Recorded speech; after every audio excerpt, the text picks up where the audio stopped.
Could you tell our viewers a little bit about the Women's Forum Australia? So Women's Forum Australia is a non-profit think tank that does research, education and policy advocacy around issues affecting women and girls. We have a particular focus on addressing behaviours and practices that are harmful and abusive to them. And we've been around since 2004. It's actually our 20th birthday this year, so yeah. Well, happy birthday, I guess, is in order. But, I mean, you wouldn't think that the rights of women and girls would have to be defended in the modern age. When I was growing up, this was a debate that was already done and dusted. A bit like the whole free speech and race politics. We thought all of that was settled. It's been a bit of a surprise in the new age that we have to fight these battles.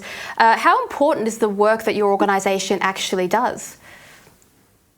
I mean, I obviously think it's incredibly important. And yeah, I mean, in a certain sense, we are still in an age of, women's rights and a focus on sort of improving equality for women. And you hear a lot about it in the mainstream media, but people seem to have forgotten what that really means, or they don't seem to understand what exactly is at stake in some of these sort of more modern developments.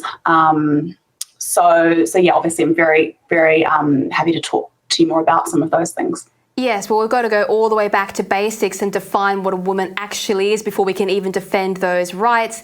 But of course, we've seen the rights of women and girls around the world coming under threat from various laws that view self-identification the same as biological gender. One of these laws is making its way through the New South Wales Parliament right now.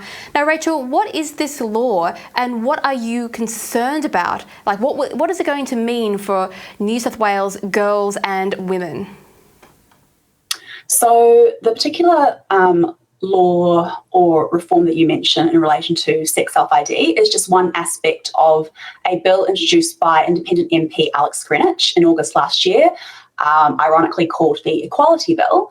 And so that particular aspect of the reforms that he's proposing to introduce in New South Wales will basically allow anyone to change their legal sex on their birth certificate, on other legal documents, and to be treated as that sex for all intents and purposes under law.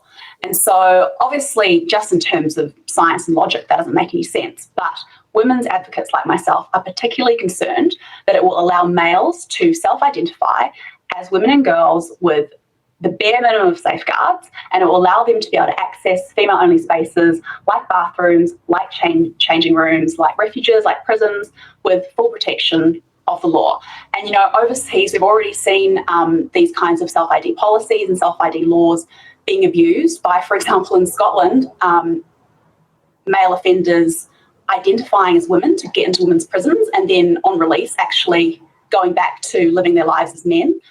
We've also seen women being sexually assaulted in what should be female-only spaces by men who are identifying as women, both overseas and in Australia. So obviously we're very, very concerned about that proposal in the bill.